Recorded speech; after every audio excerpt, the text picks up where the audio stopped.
बालेश्वर नृत्य संगीत कला मंदिर पक्षर पालित है विश्व नृत्य दिवस। बालेश्वर सहर पुरातन नृत्यानुष्ठान नृत्य संगीत कला मंदिर पक्षर विश्व नृत्य दिवस टाउन हॉल परिसर में पालित हो जाइछि। एही परिप्रेक्षी में आयोजित कार्यक्रम में पुरातन छात्री अनुसुया दास मुख्य अतिथि भाव जोगदे कार्यक्रम को उद्घाटन करने सहित सांप्रतिक व्यस्तबहुल जीवन में मनिषर भाराक्रांत मन को केवल संगीत और नृत्य प्रफुल्लता आनी देता बोली मत व्यक्त करते। मनोरंजन पर नृत्य और संगीत महोत्सव भली कार्य करिथाय बोली श्रीमती दास कहिथिले।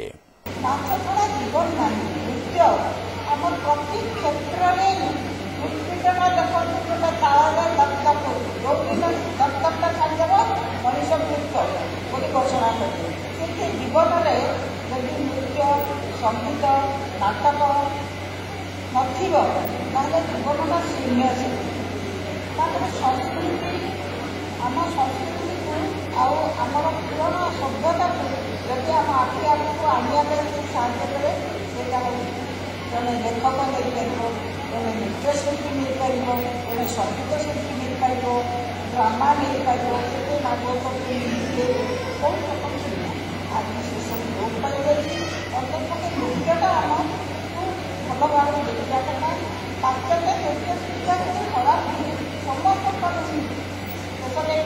नृत्य किंतु आम जिनसा शिखी सारा माँ शिखी सारा अनुष्ठान मुख्य उपदेष्टा शरचंद्र दास ए सम्मानित अतिथि भाव जोगदे वक्तव्य रखिथिले। केंद्र एकाडेमी 5 वर्ष आरंभ है।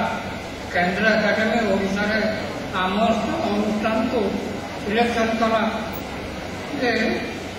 तुम्हें पालन कर मत टेलीफोन कर निश्चय करवा केतला स्पर्श रखा कहतु टेलीफोन कहले आम कह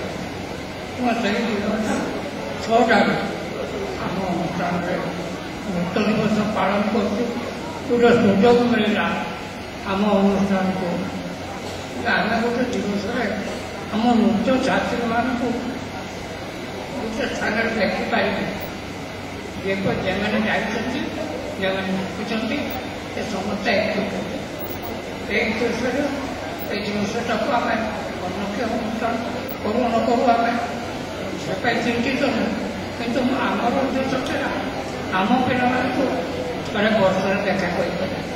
नृत्यानुष्ठान सभापति डॉ सुभाष पात्र ए पौरोहित्य करने सहित नृत्य दिवस पालन आभिमुख्य और पृष्ठभूमि संपर्क में सूचना देते। अनुष्ठान संपादक लक्ष्मीनारायण घोष प्राक कथा रखिथिबा बेले लोपामुद्रा महांती विश्व नृत्य दिवस वार्ता पाठ करते। सुश्री बेहेरा कार्यक्रम को संयोजना करते। एही अवसर में नृत्य संगीत कला मंदिर पुरातन छात्र डॉ मनोज कुमार बेहेरा को संबर्धना प्रदान करा जायथिला। पर नृत्य संगीत कला मंदिर 63 जन छात्र छात्री माने 8टी नृत्य परिवेषण करथिले।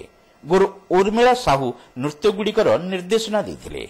गुरु मनोरंजन पंडा, भुवन मोहन प्रधान, प्रभाकर जेना, गौरीशंकर कर प्रमुख वाद्ययंत्र रे सहयोग करथिले।